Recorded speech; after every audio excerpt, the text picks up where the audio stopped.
नमस्कार, खबर 1 मिनट देख रहे हैं आप और मैं आपके साथ रंजना रावत। चलिए देखते हैं देश प्रदेश की तमाम बड़ी खबरें। बंगाल की खाड़ी में उठा चक्रवात वर्तमान में ओडिशा से गुजर रहा है। इसके कारण मंगलवार को बिहार के कई जिलों में रुक रुक कर बारिश होती रही। इस तरह की स्थिति बुधवार तक प्रदेश में बनी रहने की उम्मीद है। मंगलवार को बक्सर, रोहतास और अरवल में भारी बारिश हुई। राजधानी में भारी बारिश रिकॉर्ड की गई है। मौसम विभाग की माने तो चक्रवात ओडिशा से छत्तीसगढ़ होते हुए मध्य प्रदेश तक जा सकता है। वहां पर कमजोर होकर कम दबाव का क्षेत्र में तब्दील होकर समाप्त हो जाएगा। चक्रवात के कारण मंगलवार को राजधानी समेत पूरे प्रदेश में रुक रुक कर बारिश होती रही। बारिश से राजधानी वासियों को गर्मी एवं उमस से राहत मिली। हालांकि शहर में कीचड़ फैलने से लोगों को काफी परेशानी भी हुई। कृषि विशेषज्ञों की माने तो धान की फसल के लिए बारिश किसी वरदान से कम नहीं। किसान धान की फसल की सिंचाई के लिए इंतजार कर रहे थे। बारिश से अब किसानों को सिंचाई की लागत बच जाएगी।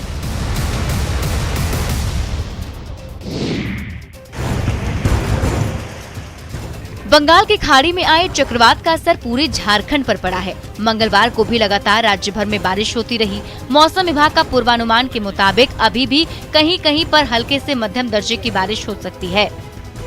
हालांकि अनुमान लगाया जा रहा है कि बुधवार से चक्रवात का असर कम हो जाएगा। इससे बारिश में कमी आएगी।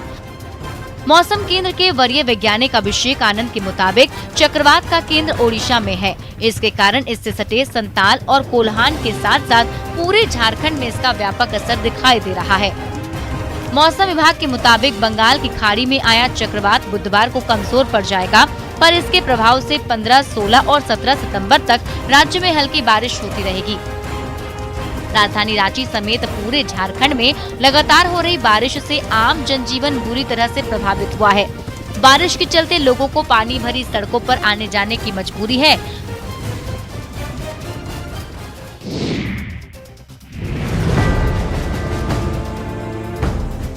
सितंबर आधा बीत चुका है, लेकिन बाढ़ से निजात नहीं मिली। एक बार फिर से वैशाली के महनार में लोग भयभीत हैं। दरअसल बाया नदी का बांध टूट गया है। ये बांध बाजितपुर इलाके में टूटा है। नदी का पानी तेजी से गांव में फैल रहा है और लोगों में दहशत है। पानी की धार इतनी तेज है कि इसका फैलाव समस्तीपुर जिले के पुटौरी तक पहुंच गया। ग्रामीणों की सूचना के बाद मौके पर प्रशासन की टीम पहुंची और टूटे बांध का जायजा लिया, लेकिन अब तक इसकी मरम्मत का काम शुरू नहीं किया गया। दर्जनों घरों में बाढ़ का पानी घुस गया है। गंडक और वाया नदी इस इलाके में कहर बनकर टूटती है।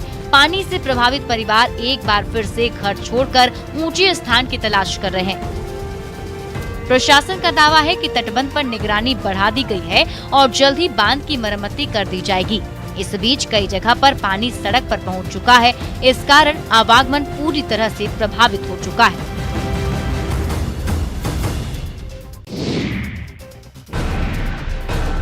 गोपालगंज में गंडक के जलस्तर में लगातार कमी आ रही है। वाल्मीकि नगर बराज से बुधवार को महज 90,600 क्यूसेक पानी छोड़ा गया, जिससे बाढ़ प्रभावित इलाकों में बाढ़ का पानी कम होने लगा है।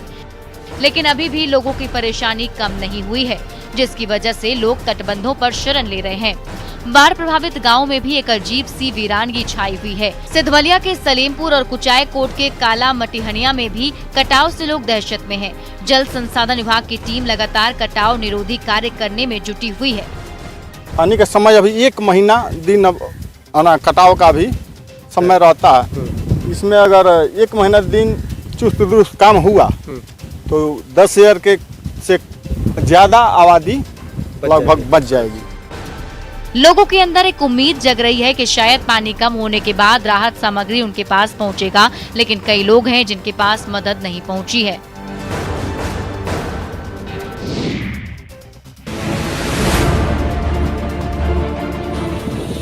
बाढ़ से परेशानी और बर्बादी की तस्वीरें बिहार के कई जिलों से आ रही है। अब पानी कम हुआ है तो कटाव शुरू हो गया है। सोनपुर के सबलपुर की दियारा की तस्वीरें देखिए। कभी पक्की सड़क टुकड़े टुकड़े होकर धारा में विलीन हो रही है, तो कभी भारी भरकम पेड़ पल भर में धाराशाही हो रहा है। कंक्रीट के मकान देखते ही देखते गंगा में विलीन हो रहे हैं, तो पक्की सड़क पलक झपकते टुकड़े टुकड़े हो रही है। मकान के मकान मिटते जा रहे हैं, तो खेत और नदी में कोई अंतर नहीं दिख रहा है। दरअसल जब गंगा उफान पर थी तो लोगों ने किसी तरह आशियाना समेटकर ऊंचे स्थान पर पड़ाव डाल दी। गंगा नदी की धारा ने सबलपुर दियारा के ग्रामीणों के सिर से छत छीन ली है और अब तो पैरों तले जमीन भी गायब होने लगी है। आखिर ये कटाव पीड़ित जाए तो जाए कहां?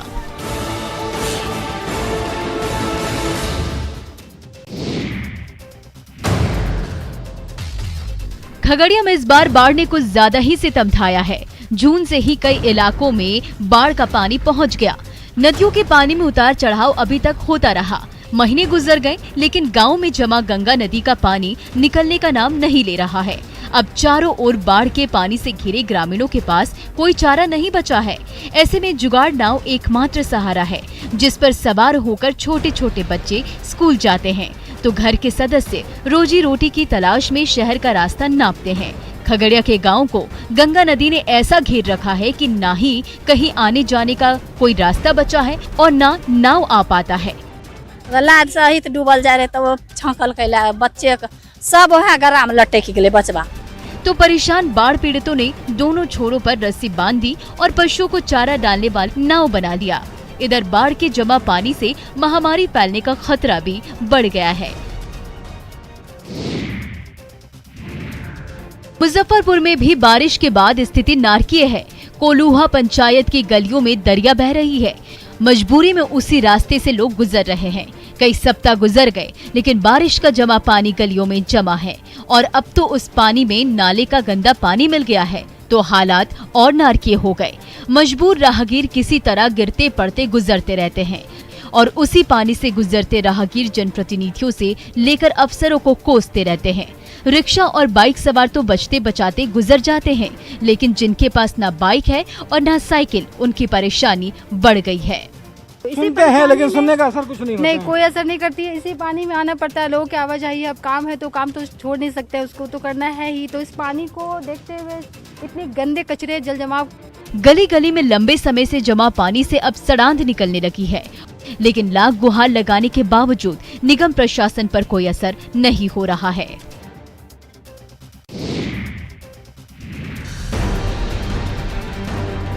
पटना हाईकोर्ट के हस्तक्षेप के बाद नगर निगम के सफाई कर्मी हड़ताल खत्म करने पर सहमत हो गए, लेकिन सफाई कर्मियों के यूनियन ने औपचारिक रूप से हड़ताल खत्म करने का ऐलान नहीं किया। ऐसे में सफाई व्यवस्था अभी भी पूरी तरह से पटरी पर नहीं लौटी। बुधवार की सुबह भी सड़कों पर बड़ी मात्रा में कचरा बिखरा पड़ा रहा। हालांकि नगर निगम ने कोर्ट के फैसले के बाद आउटसोर्सिंग कर्मियों के जरिए मंगलवार की रात से ही सफाई का काम शुरू कर दिया। सरकार ने कई राउंड में हड़ताली कर्मचारियों के संगठन से बातचीत की, लेकिन इसका कोई नतीजा नहीं निकल सका। अब भी अगर कर्मचारी हड़ताल खत्म करने का ऐलान नहीं करते हैं, तो सरकार महामारी कानून का भी इस्तेमाल कर सकती है और मच्छर जनित तमाम बीमारियों के माहौल में सफाई कर्मियों की हड़ताल से शहरों की हालत खराब। हालांकि कोर्ट के हस्तक्षेप के बाद सफाई कर्मियों का रुख नरम है।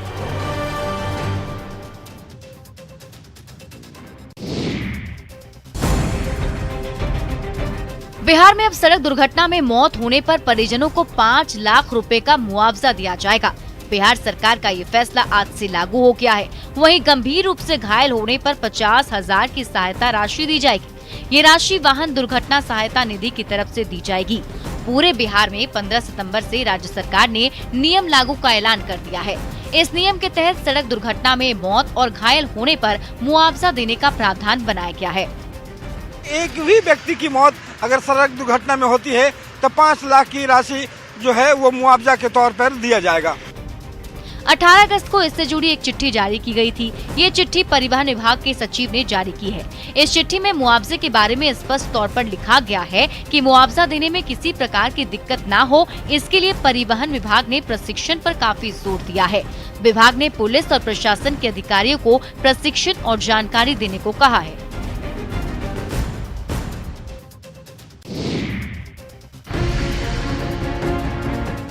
मुजफ्फरपुर के केजरीवाल अस्पताल में ब्रोंकोलाइटिस वायरस से पहली मौत हुई। अस्पताल के केयर टेकर ने इसकी पुष्टि की है। 2 साल का सुदर्शन सीतामढ़ी का रहने वाला था। उसे 12 सितंबर को अस्पताल में भर्ती कराया गया था। उन्होंने बताया कि बीते 5 सितंबर से अब तक केजरीवाल अस्पताल में वायरल फीवर और ब्रोंकोलाइटिस से पीड़ित 247 बच्चे भर्ती हुए, जिसमें से 170 बच्चे ठीक होकर घर जा चुके हैं। वहीं 64 बच्चे अभी भी भर्ती हैं। पूरे बिहार में कई जगह बच्चे वायरल फीवर से ग्रसित हैं। हालांकि बेहतर व्यवस्था से ज्यादातर बच्चे ठीक होकर घर लौट रहे हैं। डॉक्टरों का कहना है कि इस बीमारी का असर या खतरा 1 से 2 दिन ही रहता है, लेकिन पूरी तरह स्वस्थ होने में 1 सप्ताह लग जाता है। समय से इलाज शुरू होता है तो बच्चे जल्दी स्वस्थ होते हैं। हल्की खांसी और दम फूलने की समस्या ही सिर्फ रहती है, जो 1 सप्ताह में पूरी तरह समाप्त हो जाती है।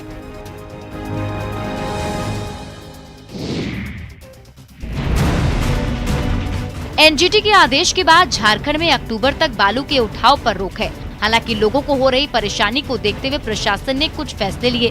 गढ़वा जिले में बरसात के दिनों में आम लोगों को बालू की दिक्कत ना हो, इसलिए सरकार ने 2 सरकारी बालू घाटों को चालू किया, जिसमें कितार थाना क्षेत्र के पाचा डूमर बालू घाट और मझियाओं के खरसोता बालू घाट शामिल हैं।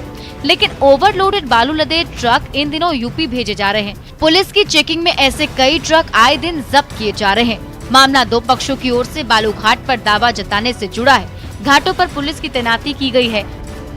फॉर द टाइमिंग अभी सबको क्या कहते हैं, हमने रोक दिया है वहाँ पे जाने के लिए।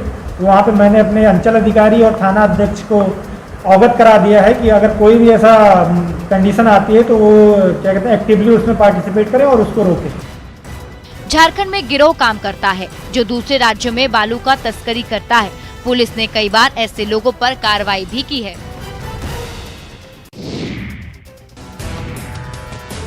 पंचायत चुनाव का आगाज हो चुका है। ऐसे में एक तरफ जहां मुखिया जी अपने वादे और दावों के साथ मैदान में ताल ठोक रहे हैं, वहीं जनता मुखिया जी के कामों का हिसाब किताब करने में जुट गए हैं। इसी क्रम में हमारी टीम पहुंची मुजफ्फरपुर के कांटी प्रखंड के कोल्हुआ पंचायत, जहां सड़कें आज भी पानी में डूबी हुई हैं। सड़कों में गड्ढे इतने कि सड़क का अंदाजा लगाना मुश्किल है। मोहल्ले के लोग घुटने भर पानी में होकर आने जाने को मजबूर हैं। लोगों में जनप्रतिनिधियों के प्रति भारी आक्रोश है। वहीं नल जल योजना भी हवा में तैरती नजर आ रही है। कोल्हुआ पंचायत के दूसरे मोहल्ले में भी स्थिति काफी ज्यादा खराब है। कई महीनों से जमा पानी सड़कर बदबू देने लगा है। मोहल्ले के लोग नारकीय हालात में रहने को मजबूर हैं। पंचायत प्रतिनिधियों को ये बात बिल्कुल भूलना नहीं चाहिए कि गांव के विकास के बिना फिर से चुने जाएंगे। बदलते वक्त के साथ वोटर भी जागरूक हो चुका है। ऐसे में जिन पंचायतों में विकास नहीं हुआ, वहां के मुखिया जी मुश्किल में हैं।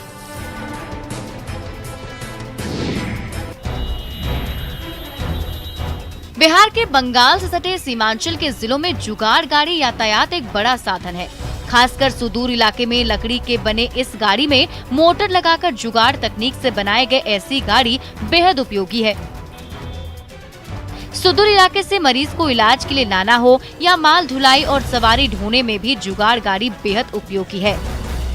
लेकिन अब इन गाड़ियों को चलाने पर जिला परिवहन विभाग की तरफ से अवैध बताते हुए रोक लगा दी गई। डीटीओ के इस आदेश के बाद इसका विरोध भी शुरू हो गया। बलरामपुर से माले विधायक महबूब आलम ने इसे डीटीओ की मनमानी करार दिया। उन्होंने कहा कि डीटीओ वाहन कंपनियों के लिए काम कर रहे हैं, जो कहीं से भी सही करार नहीं दिया जा सकता। भले जुगाड़ गाड़ी सस्ती हो और लोगों को सहूलियत हो, लेकिन ये भी सच है कि इसकी वजह से दुर्घटना का खतरा बरकरार रहता है। बारिश और बाढ़ ने इस बार लंबे समय तक लोगों को परेशान किया है।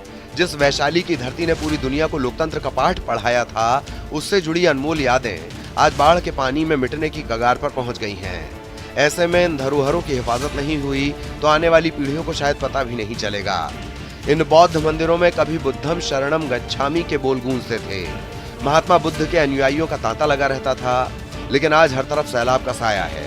क्या मंदिर और क्या संग्रहालय, म्यांमार का मंदिर जलमग्न हो गया है तो ऐतिहासिक धरोहरें बाढ़ के पानी में तैर रही हैं। हर तरफ गंडक नदी की धारा बह रही है। वैशाली के इस इलाके में बौद्ध मंदिरों का पूरा संसार बसा हुआ है। बिहार सरकार 320 करोड़ रुपए खर्च करके बुद्ध सम्यक दर्शन संग्रहालय बनवा रही है, लेकिन अचानक गंडक नदी सबको डुबाने पर तुली हुई है।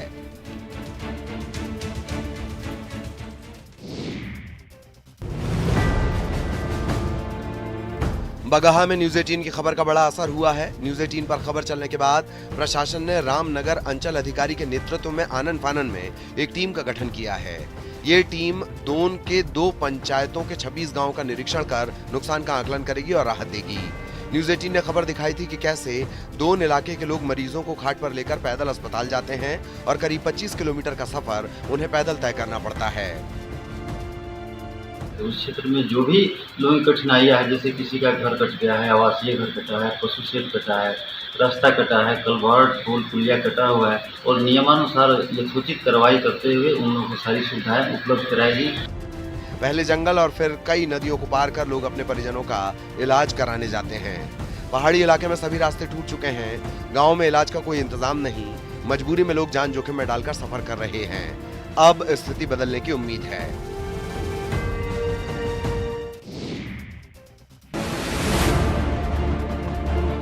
सिवान में पानी से परेशानी की कई कहानी है। जरा हालात को भी देख लीजिए, जिसकी वजह से इन जैसे कई लोग अपने अपने घरों में बंधक बन गए हैं। तस्वीरें सिवान की, जहां का पौष इलाका महादेवा इन दिनों बारिश के पानी से बेहाल है। पानी लगने से चचरी के सहारे लोगों की जिंदगी कट रही है। वे जरूरी कामों के लिए ही घर से निकल रहे हैं और जिनके पास चचरी के पुल का सहारा नहीं है, वे घुटनों तक पानी लांघकर अपनी राह तय करने को मजबूर है। जी, बारिश का पानी लगने से लोगों की जिंदगी नर्क बन चुकी है। उन्हें बीमारी का डर सता रहा है। अगर ये कहा जाए कि लोग जल कैदी बन गए हैं तो गलत नहीं होगा। वो भी तब जब ये मोहल्ला बीजेपी के पूर्व सांसद ओम प्रकाश यादव सहित कई वीआईपी लोगों का है। ये व्यथा कथा सिर्फ 1 साल की नहीं, हर साल की है। हर साल बरसात इन लोगों के लिए मुसीबत लेकर आती है।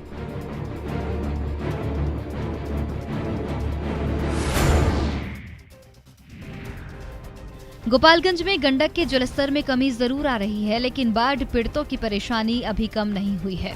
4 दिन पहले गंडक बराज से 4 लाख क्यूसेक पानी छोड़ा गया था। ये पानी अब धीरे धीरे कम होने लगा है। हालांकि गोपालगंज में गंडक के निचले इलाकों में अभी भी बाढ़ जैसे हालात हैं।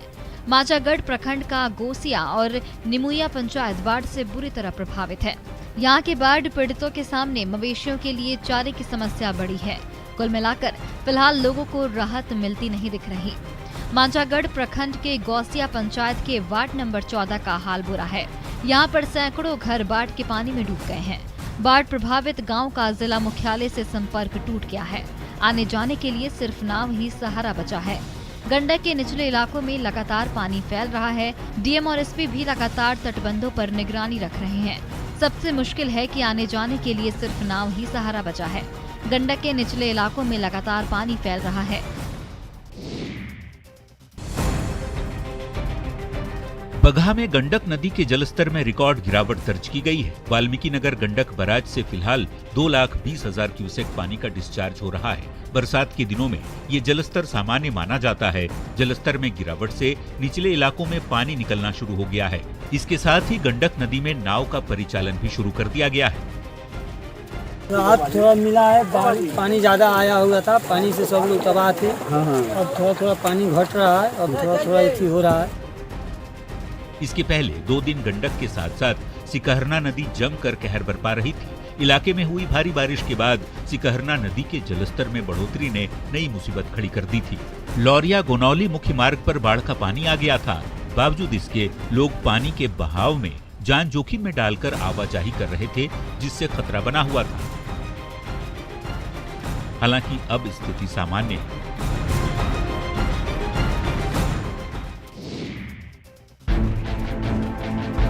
सीतामढ़ी जिले में बागमती और अधवारा समूह की नदियां अभी भी खतरे के निशान से ऊपर बह रही हैं।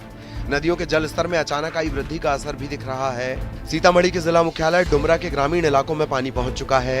लखनदेई नदी का पानी किसानों के खेतों में पहुंच चुका है।